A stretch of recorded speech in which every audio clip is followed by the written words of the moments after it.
Olá, na nossa disciplina de Estrutura das Demonstrações Contábeis 1, hoje nós vamos dar continuidade na orientação sobre o balanço patrimonial. E agora nós vamos apresentar um outro grupo denominado de patrimônio líquido. Então, o que nós vamos ver hoje na nossa aula? Nós vamos ver a composição do patrimônio líquido e o conceito, o significado das contas que nós registramos nesse grupo do balanço patrimonial. Novamente, a estrutura do balanço patrimonial para que nós possamos ir fixando os elementos que compõem esse demonstrativo contábil.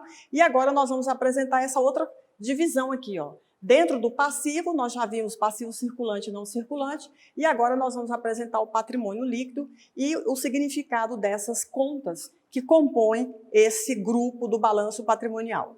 Então, patrimônio líquido, na realidade, é a riqueza da empresa. E como é que nós calculamos o valor desse grupo?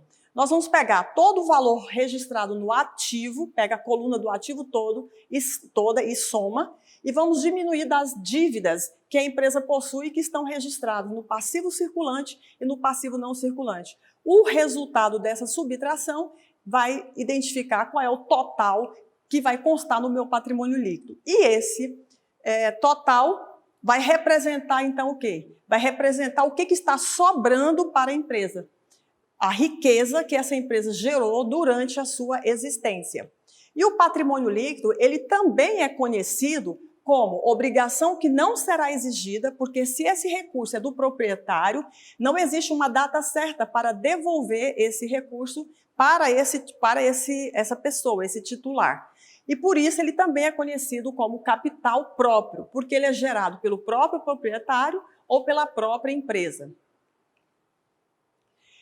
Dentro do patrimônio líquido, a lei das sociedades por ações especifica que ele tem que ter as seguintes contas, ou os seguintes elementos: o capital social, subtraído do capital a integralizar, as reservas, o ajuste de avaliação patrimonial, as ações em tesouraria e os prejuízos acumulados.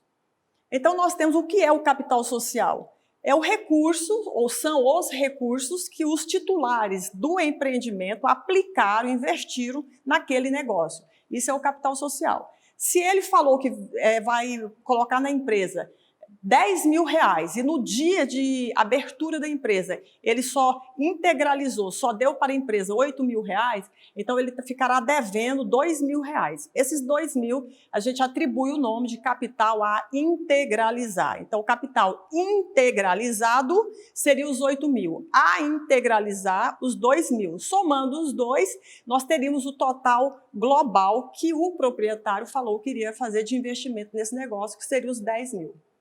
Nós temos as reservas. E as reservas são o quê? São valores que a empresa vai guardar para garantir uma segurança financeira no futuro. E aí nós temos dois tipos de reserva, a de lucro e a de capital. A que é proveniente do lucro e a que é proveniente de algumas transações financeiras realizadas pela empresa. Um outro elemento que vai no PL é o ajuste de avaliação patrimonial. O que seria esse ajuste?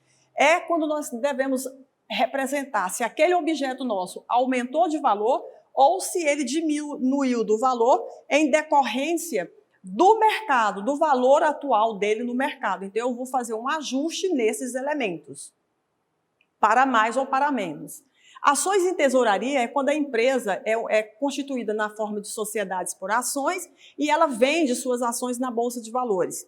Só que, por algum imprevisto, ninguém comprou aquelas ações. Então, a empresa, para evitar que ela se desvalorize no mercado, ela vai e compra as suas ações de volta. Então, você tem que ela é uma conta retificadora, porque ela vai diminuir o patrimônio líquido, porque a empresa está comprando algo que já era dela.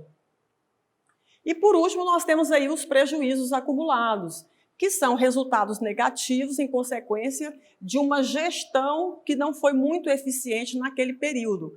E ele é acumulado porque se o prejuízo for aumentando de um ano para outro, eu vou registrando, eu vou somando esse prejuízo. E aí, novamente, finalizando, solicito que vocês compartilhem esse conhecimento e, para a próxima aula, nós vamos apresentar a vocês quais são as reservas de capital e quais são as reservas de lucro.